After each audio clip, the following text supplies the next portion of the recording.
तो what's up guys, I hope आप सब ठीक होंगे। आप सभी का fun with knowledge YouTube channel पर स्वागत है। आज का हमारा टॉपिक जो ग्रुप डी 9 सितंबर को जो भी ऑल शिफ्ट में ग्रुप डी के क्वेश्चन, ग्रुप डी में क्वेश्चन पूछे गए थे, उनको डिस्कस करेंगे। ठीक है, तो चलते हैं हमारा टॉपिक की तरफ। फर्स्ट क्वेश्चन है, जैव विविधता क्या है। तो जैव विविधता हम लोगों को पता है कि किसी भी प्राकृतिक प्रदेश में, कोई भी ऐसा प्रदेश या ऐसा क्षेत्र जहाँ पर जीव जंतुओं और पौधों की विभिन्न विभिन्न प्रजातियाँ पाई जाती हैं, वो जैव विविधता कहलाती है, बायोडाइवर्सिटी कहते हैं। ठीक है, तो इसके अलावा अदर फैक्ट कौन से हमें जो याद रखना चाहिए, कौन से हैं। तो सबसे पहले तो जो जैव विविधता दिवस है कब मनाया जाता है, तो 22 मई को जैव विविधता दिवस मनाया जाता है। अब पूछ सकता है कि फादर ऑफ बायोडाइवर्सिटी, जैव विविधता के जनक कौन हैं, कौन थे। तो हम कह सकते हैं कि एडवर्ड ओ विल्सन, एडवर्ड ओ विल्सन। तो हम कह सकते हैं कि एडवर्ड ओ विल्सन, ठीक है, ये थे father of biodiversity, father of biodiversity. तो ये याद रखना है। और इसके अलावा जो क्वेश्चन पूछा जा सकता है कि बायोडाइवर्सिटी के सबसे पहले यूज किसने किया था, बायोडाइवर्सिटी शब्द का सबसे पहले, जैव विविधता शब्द का सबसे पहले उपयोग किसने किया था, प्रयोग किसने किया था। तो W.G. रोजन। तो हमें याद रखना W.G. रोजन। ठीक है, तो ये 3 फैक्ट याद रखने, W.G. रोजन और आपका एडवर्ड ओ विल्सन। और जैव विविधता दिवस कब मनाया जाता है, 22 मई को जैव विविधता दिवस मनाया जाता है। ओके, नेक्स्ट क्वेश्चन देखते हैं। सेकंड क्वेश्चन है, कार्बोहाइड्रेट वसा प्रोटीन का पूर्णतः पाचन किस भाग में होता है। तो सीधा सा आंसर था, इसका पाचन जो कार्बोहाइड्रेट है और वसा है, प्रोटीन है, इस सब का पाचन छोटी आंत में होता है। जबकि जो पानी है, लवण है, ये जो बड़ी आंत द्वारा अवशोषित होते हैं।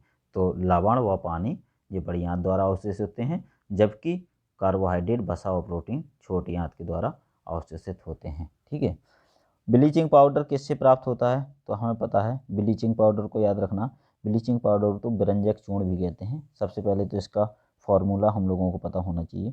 फॉर्मूला होता है ब्लीचिंग पाउडर का या बिरंजक चूर्ण का CaOCl2, मतलब कैल्शियम ऑक्साइड क्लोराइड, है ना, कैल्शियम ऑक्सी क्लोराइड। ठीक है, तो ये किससे बनेगा, तो हमें दिखाई दे रहा है कि कैल्शियम होना चाहिए और क्लोरीन होना चाहिए। तो हम कहेंगे कि बुझे हुए चूने की क्रिया जब क्लोरीन के साथ होती है तो हमें क्या प्राप्त होता है, ब्लीचिंग पाउडर या बिरंजक चूर्ण, जिसका फॉर्मूला होता है CaCO2। तो हम कहेंगे कैसे, तो इसकी इक्वेशन समझ लेते हैं। सबसे पहले जो बुझा हुआ चूना होता है उसका फॉर्मूला क्या होता है, CaOH का होल ट्वाइज, है ना, CaOH का होल ट्वाइज प्लस इसमें Cl2 मिलाना है। ठीक है, तो इक्वेशन क्या बनेगी हमारी, तो हमें पता है हमारा इक्वेशन बनेगा Ca, और यहाँ 2 O हैं, 2 H हैं, तो हम कहेंगे एक O ले लेंगे, CaO, है ना, और Cl2, और बचा बाई प्रोडक्ट के रूप में क्या बचेगा, H2O। तो H2, इस तरह से ये इक्वेशन हो जाएगी। तो सबसे पहले ब्लीचिंग पाउडर का फॉर्मूला CaOCl2 होता है। ये कैसे प्राप्त होता है, तो बुझे हुए चूना जिसका फॉर्मूला होता है CaOH का होल ट्वाइज प्लस क्लोरीन की क्रिया के दौरान ये हमें CaOCl2 प्लस H2O प्राप्त होता है। तो ये क्वेश्चन का आंसर ये है। और यदि पूछा जाए कि जो ब्लीचिंग पाउडर है ये किस विधि के द्वारा बनाया जाता है या किस विधि के द्वारा प्राप्त किया जाता है, तो हमें याद रखना है बैचमैन, एक तो बैचमैन विधि है, एक तो बैचमैन विधि है, बैचमैन विधि या हैसन क्लेवर विधि, बैचमैन या हैसन क्लेवर विधि के द्वारा, ठीक है, बैचमैन या हैसन क्लेवर विधि द्वारा इसको प्राप्त करते हैं। ठीक है, तो ये 3-4 पॉइंट हो गए जो ब्लीचिंग पाउडर से संबंधित हैं, हमें याद रखना है। नेक्स्ट क्वेश्चन है हमारा कि इलेक्ट्रॉनिक विन्यास में, नेक्स्ट क्वेश्चन, इलेक्ट्रॉनिक विन्यास में किस कोष में कितने इलेक्ट्रॉन होते हैं। तो हम लोगों को पता है कि हम जो कोई भी परमाणु होता है उसके जो कक्षक हैं उनको इस आधार पर बांटते हैं, S, P, D, F। S में 2, 8, 18, 32। ये किस तरह से बांटते हैं, तो इसका फॉर्मूला होता है 2n²। यदि हम 2 की जगह n की जगह n बराबर 1 लेंगे, तो पहली कक्षा में ये n बराबर 1 लिख लेंगे, तो 2 गुणा 1⁻², तो हम कहेंगे इस तरह से हमारा 2 ही होगा, फर्स्ट कक्षा में 2। n बराबर यदि 2 ले लेंगे तो n बराबर 2 ले लिया तो n का स्क्वायर क्या हो जाएगा 4, तो 2 × 4 = 8 हो जाएगा। तो इस तरह से हम लोग कक्षकों में इलेक्ट्रॉनों की संख्या प्राप्त कर सकते हैं, देख सकते हैं। ठीक है, नेक्स्ट क्वेश्चन देखते हैं। और नेक्स्ट क्वेश्चन है हमारा कि उत्सर्जन किशोरों की आयु क्या होती है। तो किशोरों की आयु, किशोरावस्था हम जानते हैं कि किशोरावस्था 13 शुरू होती है, 19 तक चलती है, कहीं कहीं 12 से 20 तक चलती है, ऐसे देखा होता है, लेकिन मोस्टली ये मान के चलना है कि 13 से 19 तक होती है। अब इस किशोरावस्था को भी 2 भागों में बांट दिया गया है। किशोरावस्था को 2 भागों में बांटा गया है। एक तो उत्तर मतलब जो पहले की अवस्था, और बाद उत्तर पूर्व और उत्तर, पूर्व और उत्तर, है ना। पूर्व मतलब पहले की अवस्था, जो 13 से 16 की अवस्था होती है उसको पूर्व किशोरावस्था कहते हैं, और जो 16 से 19 की जो अवस्था होती है उसे उत्तर किशोरावस्था कहते हैं। ठीक है, नेक्स्ट क्वेश्चन देखते हैं। उत्सर्जन अंग कौन सा नहीं होता है। तो हम लोगों को ये पता होना चाहिए कि कौन कौन से उत्सर्जन अंग होते हैं, उसके अलावा जो ऑप्शन में होगा वो क्या हो जाएगा, हमारा आंसर हो जाएगा। तो हम लोगों को पता है कि जो उत्सर्जी अंग कौन कौन से होते हैं, तो जो हमारी 2 किडनी होती हैं, 2 किडनी ये भी उत्सर्जी अंग है, 2 मूत्र वाहिनियाँ ये भी उत्सर्जी अंग है, और जो मूत्राशय जिसे ब्लैडर कहते हैं ये भी उत्सर्जी अंग है, और वो मूत्र मार्ग यूरेथ्रा ये भी मतलब कि हमारा उत्सर्जी अंग है। तो 2 किडनी, 2 मूत्र वाहिनियाँ, मूत्राशय और मूत्र मार्ग ये हमारे क्या होते हैं, उत्सर्जी अंग होते हैं। नेक्स्ट क्वेश्चन देखते हैं। इसमें क्वेश्चन में पूछा हुआ है कि वित्त आयोग का गठन किस अनुच्छेद के तहत होता है। तो हम लोगों को पता है आर्टिकल जो 280 है उसके द्वारा वित्त आयोग का गठन प्रत्येक 5 वर्ष में राष्ट्रपति और राज्य में राज्यपाल करते हैं। ठीक है, यदि वर्तमान वित्त आयोग के अध्यक्ष की बात की जाए तो NK सिंह है। कभी इनको NK सिंह की जगह ऐसा लिखा हो नंद किशोर सिंह, तो ये भी कंफ्यूज मत होना, तो इसकी फुल फॉर्म पता होना जरूरी है, नंद किशोर सिंह, है ना। तो ये हमारे वर्तमान में क्या है, जो कमीशन फाइनेंस कमीशन है उसके अध्यक्ष हैं। और यदि पूछा जाए कि प्रथम वित्त आयोग के अध्यक्ष कौन थे, तो KC नियोगी इसके प्रथम वित्त आयोग के अध्यक्ष थे। ठीक है, नेक्स्ट क्वेश्चन देखते हैं कि CRR कौन निर्धारित करता है। तो CRR SLR ये सब कौन निर्धारित करता है, RBI करता है। तो हमारा आंसर हो जाएगा RBI। नेक्स्ट क्वेश्चन है ऊष्मागतिकी का प्रथम नियम का फॉर्मूला बताइए। तो ऊष्मागतिकी के प्रथम नियम का फॉर्मूला होता है H = I² RT। इस तरह से हमारा ये मतलब कि न्यूटन वो ऊष्मागतिकी का प्रथम नियम का फॉर्मूला होता है। ठीक है, नेक्स्ट क्वेश्चन देखते हैं। आवर्त सारणी में बाएं से दाएं लेफ्ट टू राइट जाने पर धात्विक गुण पूछा है। धात्विक गुण क्या होगा, बढ़ेगा या घटेगा। तो हम लोगों को पता है कि लेफ्ट से राइट जाने पर जो एटम है उसका साइज क्या होता है, घटता है। एटम का साइज मतलब परमाणु का साइज क्या होता है, घटता है। तो जब साइज घटेगा तो इसका मतलब है कि जो कक्षक होंगे उसमें जो उसका केंद्रक होता है उसमें न्यूट्रॉन प्लस प्रोटॉन होते हैं। तो न्यूट्रॉन प्लस प्रोटॉन का ये होता है कि वो जो इलेक्ट्रॉन कक्षा में चक्कर लगा रहे हैं, बाहरी कक्षा में जो चक्कर लगा रहे हैं उनको मजबूती से पकड़े रहेगा, तो उसकी क्या हो जाएगी, धात्विक गुण कम हो जाएगी। मतलब कि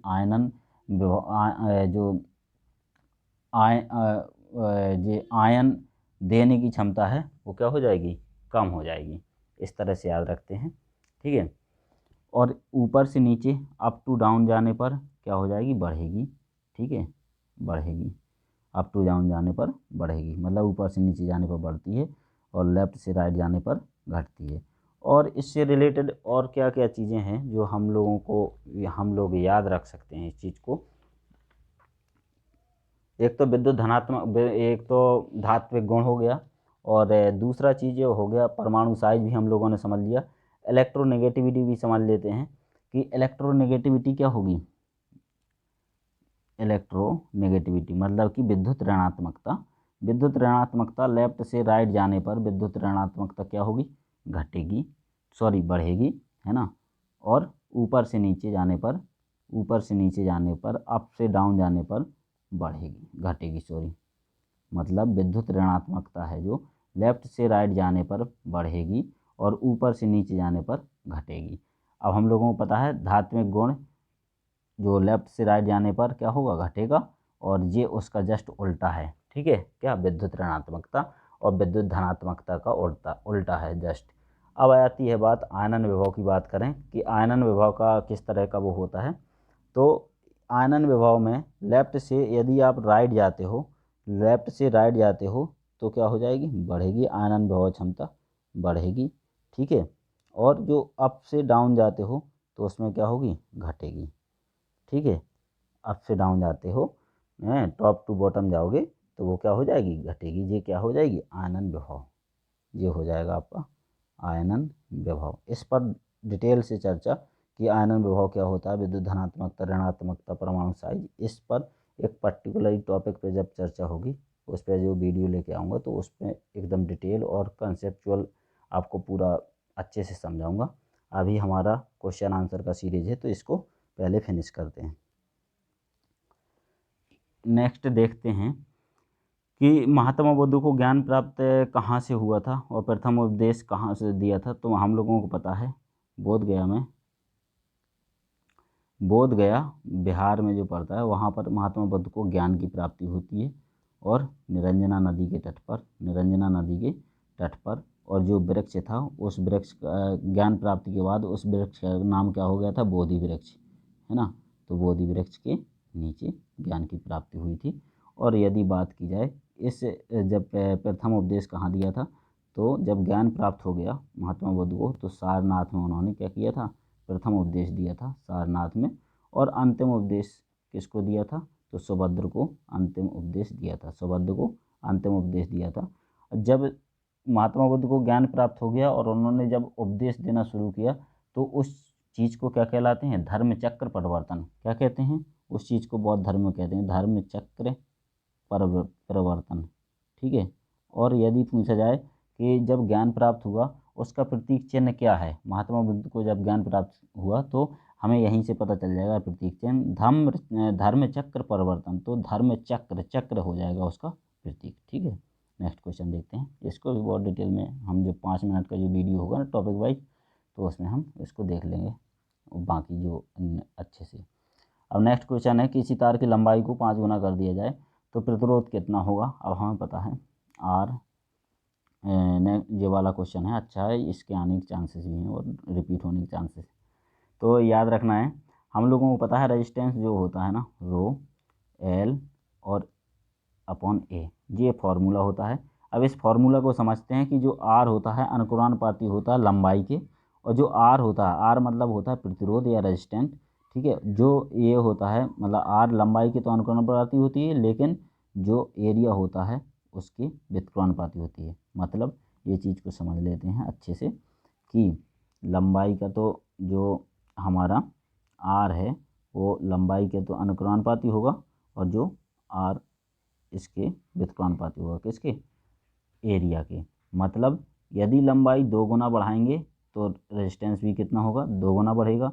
यदि लंबाई 4 गुना बढ़ाएंगे तो ये 4 गुना बढ़ेगा। मतलब कि जो परिवर्तन एल में होगा ये एल आर के बराबर है। ये सीधे ऐसे याद रख लो कि आर किसके बराबर होता है, एल के बराबर होता है, और ये आर किसके मतलब कि ये जस्ट उल्टा किसके होता है, ए के, क्षेत्रफल के।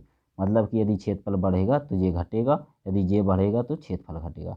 तो इस तरह से याद रखना है। अब क्वेश्चन में पूछा है कि यदि उसको क्या कर दिया जाए, 5 गुना कर दिया जाए, किसकी, लंबाई को, एल को 5 गुना कर दिया जाए तो हम कह देंगे प्रतिरोध कितना हो जाएगा, 5 गुना हो जाएगा। इस चीज़ को याद रखना है। नेक्स्ट क्वेश्चन देख लेते हैं कि हमारा पूछा गया है कि जुलाई 2022 को सिगरेट एवं अन्य तंबाकू उत्पादों पर पैकेजिंग एवं लेबलिंग नियम 2008 में संशोधन कब से लागू होगा। तो ये 1 दिसंबर 2022 से ये संशोधन लागू होगा। इसमें क्या है कि विश्व में नो टोबैको डे कब मनाया जाता है, तो 31 मई को मनाया जाता है। ये एक्स्ट्रा फैक्ट है। और इसकी थीम क्या थी, 31 मई को जो नो तंबाकू डे मनाया गया था तो उसके पर्यावरण की रक्षा करें, ये उसकी थीम थी। नेक्स्ट क्वेश्चन देखते हैं कि जो आज़ादी का अमृत महोत्सव है उसकी शुरुआत कब हुई थी, और ये क्वेश्चन और पैट में पूछा गया था कि ये कहाँ से शुरू हुई थी, है ना। तो ये साबरमती से शुरू हुई थी, और वह एनटीपीसी में भी क्वेश्चन पूछा जा चुका है। तो साबरमती से शुरू हुआ था, ठीक है। साबरमती कहाँ है, अहमदाबाद में है, और ये 12 मार्च 2021 को शुरू होता है हमारा आज़ादी का अमृत महोत्सव, और 75 सप्ताह तक चलेगा। 75 सप्ताह कब होंगे पूरे, तो 15 अगस्त जो हमारा नेक्स्ट 2023 में आएगा ना, 15 अगस्त, उसको ये पूरा हो जाएगा। तो इस तरह से इसको याद रखना है। अब नेक्स्ट क्वेश्चन देखते हैं कि जो अनुच्छेद 19 है उसके तहत स्वतंत्रता का अधिकार नहीं है। अनुच्छेद 19 में अभी फिलहाल ये याद रख लो कि अब हमें पता है कि अनुच्छेद जो 19 है वाक एवं अभिव्यक्ति की स्वतंत्रता है, फ्रीडम ऑफ स्पीच की, है ना, फ्रीडम ऑफ स्पीच। तो हम कहेंगे कि जो आर्टिकल 19 का ए है वो क्या है, फ्रीडम ऑफ स्पीच से संबंधित हो गया।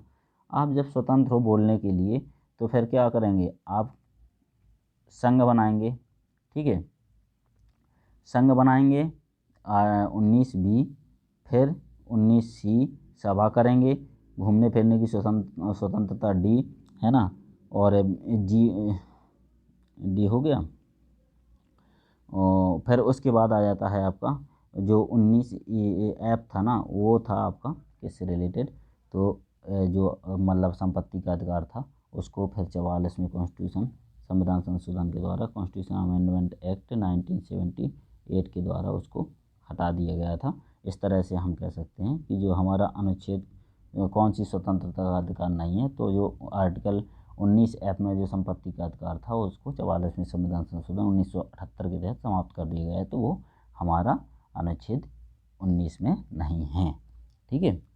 अब नेक्स्ट क्वेश्चन देखते हैं कि hockey India senior man national championship कहाँ पर आयोजित हुई, तो ये एमपी भोपाल में आयोजित हुई। ये एमपी की कैपिटल है क्या, भोपाल, वहाँ पर आयोजित हुई, और इसके विजेता था हरियाणा और उप विजेता था तमिलनाडु। याद रखना है कि विनर था, ठीक है, कौन, हरियाणा, और उप विजेता था कौन, तमिलनाडु। अब आ जाता है क्वेश्चन, नेक्स्ट क्वेश्चन है कि शिशु सेवा योजना किस राज्य ने शुरू की, तो शिशु सेवा योजना जो है असम सरकार ने शुरू की है, ठीक है। असम सरकार ने ऐसे बच्चों के लिए जिनके मतलब कोविड-19 के दौरान जो बच्चा अनाथ हो गए थे, मतलब जिनके मम्मी पापा की डेथ हो गई थी कोविड-19 के दौरान, ऐसे बच्चों को मासिक सहायता 3500 रुपये देने के लिए ये स्कीम शुरू की गई है, ठीक है। नेक्स्ट क्वेश्चन देखते हैं, किस राज्य में पंचायती राज व्यवस्था नहीं है, तो मैंने ट्रिक बताया कि जो 4 राज्य हैं उनमें पंचायती राज व्यवस्था नहीं है। मी, में, ना है, ना है, किस में नहीं है, मी में ना है ना। हम कहते हैं किस में है, तो हम लोग कहते हैं ना है, तो मी में ना है। मी से हो जाएगा मिजोरम, में से हो जाएगा मेघालय, ना से हो जाएगा नागालैंड, और एक यूनियन टेरिटरी है कौन, दिल्ली। तो ये याद रखना है, तो इतने में नहीं है, बाकी जो ऑप्शन होगा उसको करेक्ट कर लेंगे। नेक्स्ट क्वेश्चन देखते हैं कि जो आदिवन भास्करन था वो किस खेल से जुड़े थे, तो आदिवन भास्करन जिस शतरंज से जुड़े थे, और ये याद रखना है। तो मैंने कॉमनवेल्थ पर एक डिटेल भी वो क्विज बनाई थी, तो उसको मैं आगे चल के आपको वीडियो के फॉर्म में देने वाला हूँ, क्वेश्चन वाइज और विद डिस्कशन के। तो कॉमनवेल्थ से एक भी क्वेश्चन गलत होने के चांसेस नहीं रहेंगे, है ना।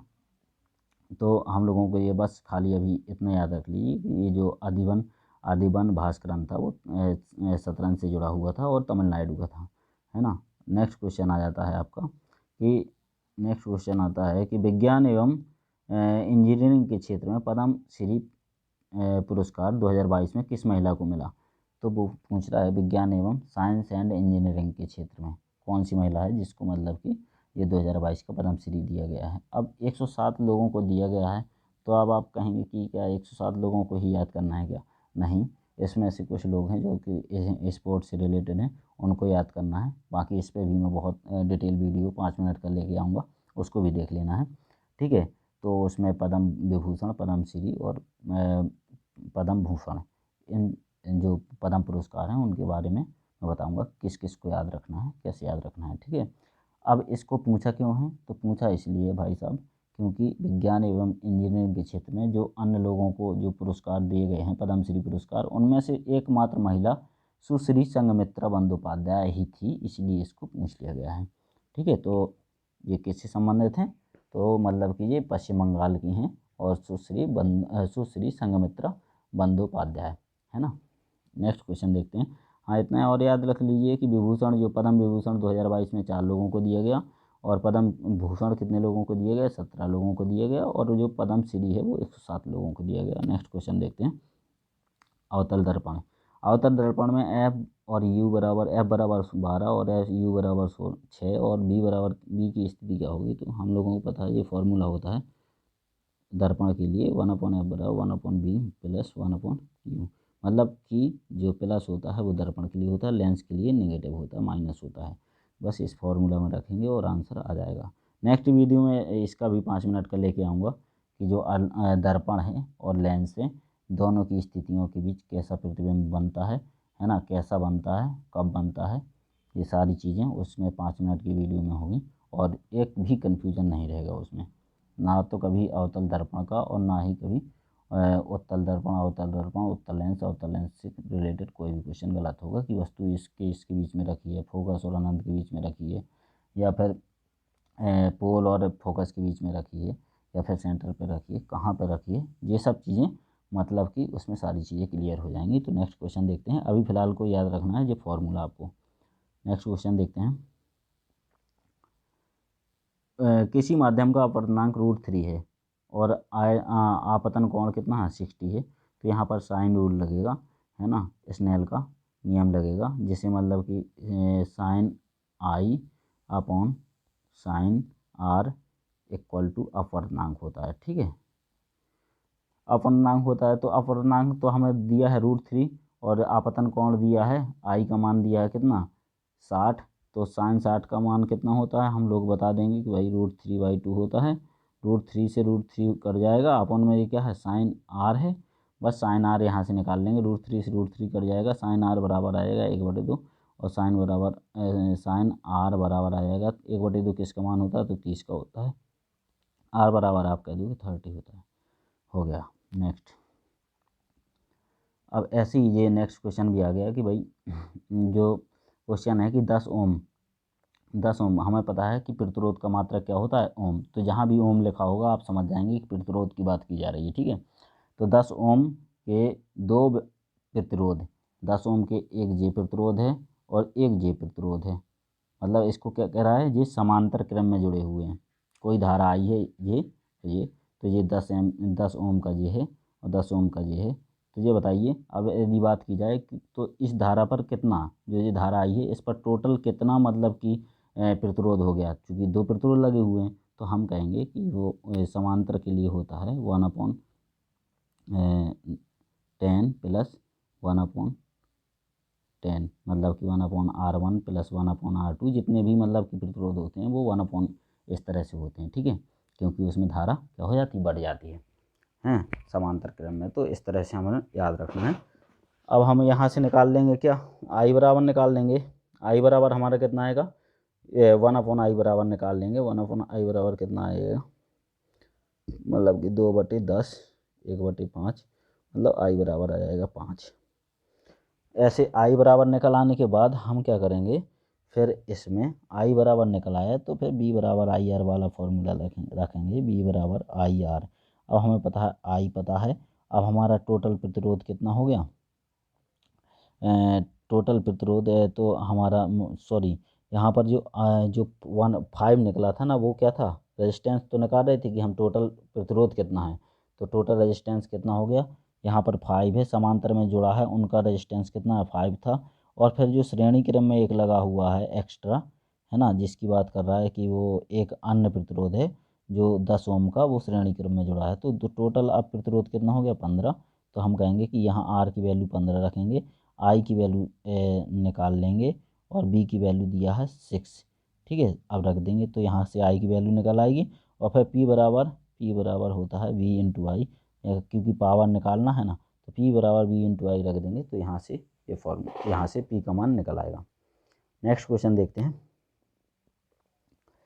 और जैसे कि ऐसा सॉल्व करना है जैसे कि ये किया हुआ है, यहाँ पर बताया गया है। ठीक, ये वाला। नेक्स्ट है कि कौर बोराक किस राज्य की भाषा है? तो त्रिपुरा की भाषा है। भारत की जलवायु कैसी है, तो हमें पता है उष्णकटिबंधीय जो है मानसूनी जलवायु है। हम लोगों को पता है कि जो विषुवत रेखा है, ये कर्क रेखा है, ये मकर रेखा है ना जी, जीरो, ये 23.5 डिग्री, ठीक है, 23.5 डिग्री। और जो कर्क रेखा है वो हमारे भारत से मतलब कि बीच से जाती है लगभग लगभग, और यहाँ हमारा क्या है, हिमालय है।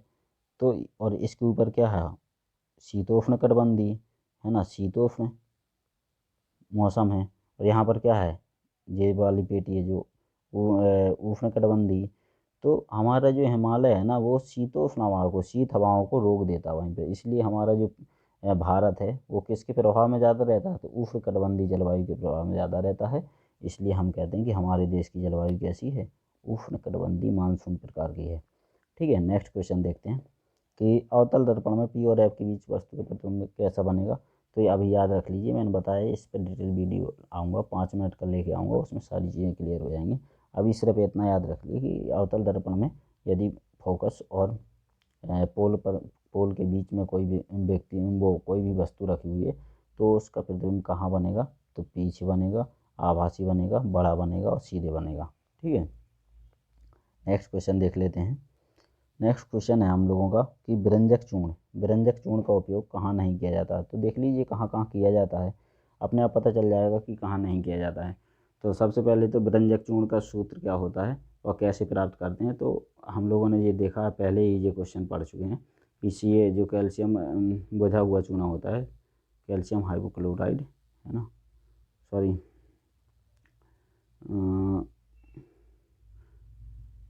CaOH का होल ट्वाइस प्लस क्लोरीन है ना, इन दोनों की क्रिया करते हैं तो CaO plus CaO Cl2 plus H2O बनता है। इस तरह से ये क्या हो जाएगा, विरंजक चूर्ण का फॉर्मूला प्राप्त हो जाएगा हमें, है ना। और कौन सी विधि के द्वारा बताया था, तो आप बता सकते हो किस विधि के द्वारा इसको प्राप्त किया जाता है ना। हैंसन क्लेवर विधि थी, उसके द्वारा इसको प्राप्त किया जाता है। नेक्स्ट क्वेश्चन देखिए कि जो यदि श्रेणी क्रम में सभी प्रतिरोध की धारा का मान कैसा होता है। हमें पता है कि श्रेणी क्रम में यदि कोई चीज़ें लगी हुई हैं, श्रेणी क्रम में यदि कोई कनेक्शन है, तो उसमें यदि धारा आई हुई है तो सब में आई ही जाएगी। ठीक है, सब में क्या हो जाएगी, आई ही जाएगी यदि श्रेणी क्रम में है। और यदि समांतर क्रम में है तो समांतर क्रम में धारा क्या हो जाती है, बढ़ जाती है। जैसे आई है तो यहाँ पर हो जाएगी I1 और यहाँ पर हो जाएगी क्या, I2, मतलब कि धारा बढ़ जाएगी। तो इसके लिए फॉर्मूला हम लोगों को पता है, जैसे कि हमने रेजिस्टेंस के लिए निकाला था 1 वो समांतर के लिए होता है 1/R में, और ये श्रेणी के लिए होता है, जैसे R बराबर हो जाता है R1 प्लस R2, जितने भी मतलब रेजिस्टेंस होंगे, तो इस तरह से। तो ये याद रखना है। हमारा क्वेश्चन था कि किस में प्रयोग किया जाता है, तो वस्तु उद्योग में प्रयोग किया जाता है, कागज़ की फैक्ट्री बनाने में, लकड़ी के मज्जा बनाने में, और लॉन्ड्री में, रासायनिक उद्योगों में एक औपचारिक के रूप में किया जाता है। एवं पानी के जो पीने वाला जल है उसको जीवाणु मुक्त करने के लिए भी इसका उपयोग किया जाता है विरंजक चूर्ण का। इसका फॉर्मूला क्या होता है, CaOCl2 होता है। ठीक है, नेक्स्ट क्वेश्चन देखते हैं। ये क्वेश्चन, एक लिंगी पुष्प का उदाहरण कौन सा है। तो एक लिंगी पुष्प का उदाहरण है पपीता और तरबूज, जबकि उभयलिंगी पुष्प का उदाहरण है गुड़हल और सरसों। ठीक है, नेक्स्ट क्वेश्चन देखते हैं कि जो आपका के CaOH का होल ट्वाइस है को हवा में छोड़ दिया जाए, तो जो बुझा हुआ चूना है उसको हवा में छोड़ दिया जाए तो क्या प्राप्त होगा। हम लोगों को पता है हमारे वायुमंडल में क्या कार्बन डाइऑक्साइड की मात्रा काफ़ी है, मतलब 0.03% है। तो जब ये CaOH के होल ट्वाइस को मतलब बुझे हुए चूना को हवा में छोड़ेंगे तो ये CO2 से क्रिया कर लेगा और कैल्शियम कार्बोनेट बना लेगा, प्लस जल भी बना देगा। ठीक है, तो ये हो जाएगा आंसर इसका। और नेक्स्ट क्वेश्चन है कि यदि श्रेणी क्रम में सभी प्रतिरोध की धारा का मान क्या होता है। तो हमें पता है कि धारा समान होती है, लेकिन विभवांतर कैसा होता है, अलग अलग होता है। और समांतर क्रम में धारा क्या हो जाती है, बढ़ जाती है, ये पहले भी बात कर चुके हैं। नेक्स्ट क्वेश्चन है, प्रथम औद्योगिक नीति किस वर्ष लागू हुई। तो हम कहेंगे कि जो 6 अप्रैल 1948 को तत्कालीन जो उद्योग मंत्री थे श्याम प्रसाद मुखर्जी, इनके द्वारा मतलब कि औद्योगिक नीति जारी की गई थी। ठीक है, अधिनियम कौन सा था, तो 1951 का अधिनियम है ना, अभी मतलब यूज होता है। फिर 1951 के अधिनियम को संशोधित करके हमारा LPG एज पर न्यू इंडस्ट्रियल पॉलिसी 1991 आई, जिसमें हम लोगों को पता है कि उदारीकरण, वैश्वीकरण और प्राइवेटाइजेशन के लेके मतलब कि इस बहुत बड़ा इनिशिएटिव लिया गया था उस समय मनमोहन जी के द्वारा, है ना। तो नेक्स्ट क्वेश्चन देखते हैं। तो एलपीजी को याद रखना है। एलपीजी का एल से क्या हो जाएगा, लिबरलाइजेशन, और पी से क्या हो जाएगा, प्राइवेटाइजेशन, और जी से क्या हो जाएगा, ग्लोबलाइजेशन, है ना। उदारीकरण, और ये हो जाएगा प्राइवेटाइजेशन, और ये हो जाएगा वैश्वीकरण। ओके, नेक्स्ट देखते हैं। अब हम लोगों का किस वर्ग में तापमान के द्वारा लिंग का निर्धारण होता है। तो किस वर्ग के जीवों में तापमान के द्वारा लिंग का निर्धारण होता है। तो मगरमच्छ व कछुओं में जो लिंग का निर्धारण वो तापमान के आधार पर हो जाता है। अभी आपने लेटेस्ट न्यूज़ सुनी हो कभी कि जो गहरमाथा वाइल्ड लाइफ सेंचुरी है और गहरमाथा तट है जो उड़ीसा का, वहाँ पर जो ओरल जो रेडले कछुए होते हैं, ओरल रेडले कछुए होते हैं, उनके प्रजनन में देखा गया कि जो 90% क्या है, 99% जो है मादाएँ हैं, है ना। तो इस तरह से हम देख सकते हैं क्लाइमेट क्लाइमेट चेंज का, है ना, या ग्लोबल वार्मिंग का कितना तगड़ा इम्पैक्ट पड़ रहा है जीवों की उनके जनन क्रिया पर, है ना।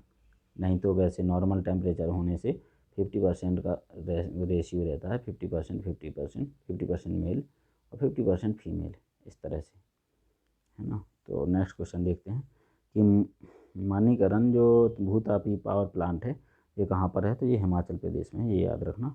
और फिर उसके बाद बात करते हैं आपकी कि किसी लंबी सीधी धारावाही परिनालिका के भीतर चुंबकीय क्षेत्र की तीव्रता सभी बिंदुओं पर समान होती है, ये याद रखना है।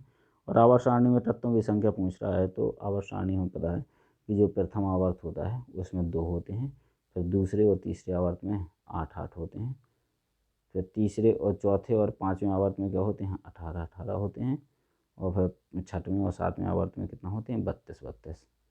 ठीक है, 32। तो इस तरह से ये क्वेश्चन का आंसर हमारा हो जाएगा। आई होप आप सभी को चीज़ें समझ में आई होंगी, और मैं बहुत जल्दी इस पे मतलब कि टॉपिक वाइज 5 मिनट के रिवीजन के पर्पज़ से आपके लिए वीडियो लेके आऊँगा, उसको देखना ज़रूर। Okay, thank you.